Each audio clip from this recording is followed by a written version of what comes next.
Bonjour. Une annonce de Cdiscount sur ma page Facebook me propose de participer à un concours afin de tenter de gagner un smartphone. Celui-ci sera adressé aux gagnants pour un montant de 2 €. L'offre est alléchante. Elle risque de tenter pas mal de personnes un peu naïves. Intrigué, bien que je ne sois pas dupe, et que je m'interroge sur la suite, je clique sur le lien.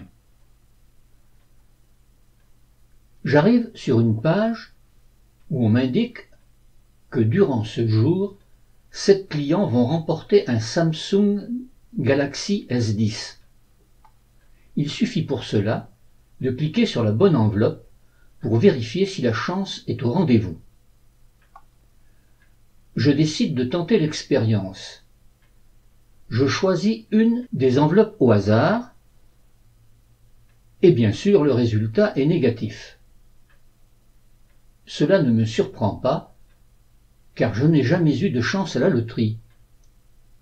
On m'indique toutefois qu'il me reste 2 tentatives pour tenter de remporter l'appareil. Je clique donc une seconde fois sur une autre enveloppe et j'obtiens le même résultat. Je clique une 3e fois. Et oh miracle, la chance est de mon côté. Le résultat est positif. On m'indique que j'ai gagné et qu'il me suffit d'envoyer la somme de 2 € pour payer les frais d'envoi. Je clique sur OK pour voir la suite. Une nouvelle fenêtre s'ouvre et là, j'ai le choix entre plusieurs options. 3 galaxies me sont proposées. Je peux également choisir la couleur. Curieux, je vais dans la recherche Google afin de vérifier le prix des appareils proposés. Cela va de 280 € pour le Galaxy S10 à 819 € pour le Galaxy S10 Plus. Cette générosité me rend de plus en plus méfiant. Suit un questionnaire à remplir où l'on me demande mes coordonnées. Jusque-là, rien d'anormal. Il faut bien les indiquer afin de pouvoir recevoir l'appareil. Toutefois, une chose m'intrigue. Que l'on me demande mon numéro de téléphone passe encore, cela peut être utile pour la livraison. Par contre, l'email me fait penser que Cdiscount en profite pour obtenir mes coordonnées afin de m'abreuver de publicité. En dessous, on me demande de cocher la case indiquant que je suis majeur et que j'accepte les termes et les conditions de leur offre. Je me méfie.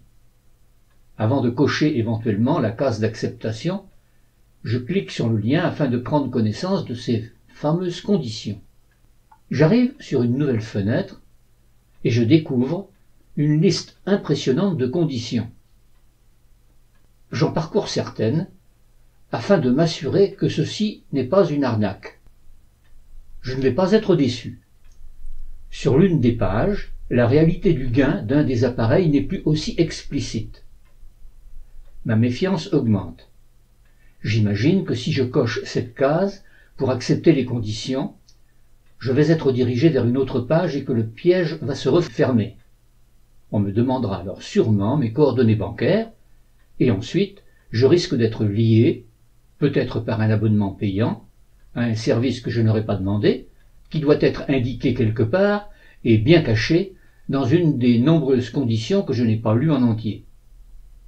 Je vais donc m'abstenir d'aller plus loin. Toutefois, je vais retourner sur la première page, celle où sont proposées les 12 enveloppes mystères, et je vais retenter l'expérience pour voir si j'ai autant de chance que lors de ma première tentative. Je choisis volontairement d'autres enveloppes. Le résultat est identique. Au 3e essai, bingo, le résultat est à nouveau positif. Je retente encore plusieurs fois l'expérience pour le même résultat. J'en conclus que l'offre de Cdiscount s'apparente à une arnaque. Tous les coups sont gagnants. Il n'y a pas 7 bénéficiaires à ce soi-disant concours. Au mieux, c'est un moyen pour Cdiscount de se procurer des adresses afin d'inonder les internautes de sa publicité. Au pire, je n'ose imaginer les conséquences. Je n'ai pas le mot de la fin, ne voulant pas tenter le diable.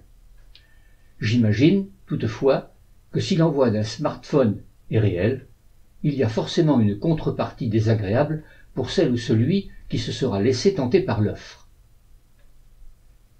J'ai alerté les associations de consommateurs, comme Que Choisir et Action Conso, afin que des mises en garde puissent être répercutées auprès de leurs adhérents, et la DGCCRF qui pourra enquêter sur les pratiques douteuses de ce site internet et vérifier qu'il respecte bien la législation en matière de consommation et de concurrence. Que Choisir vient de répondre à mon signalement et voici un extrait de sa réponse.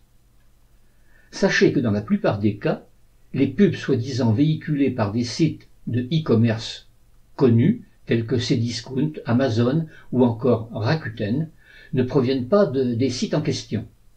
Ce sont uniquement des façades utilisées pour rassurer le consommateur avec quelque chose qu'il connaît et a l'habitude d'utiliser et l'inciter d'autant plus à cliquer et à participer à ces pseudo-concours.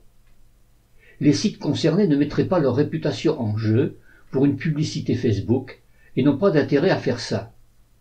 Au contraire même, ils luttent activement contre ce genre de pratiques qui leur font du tort.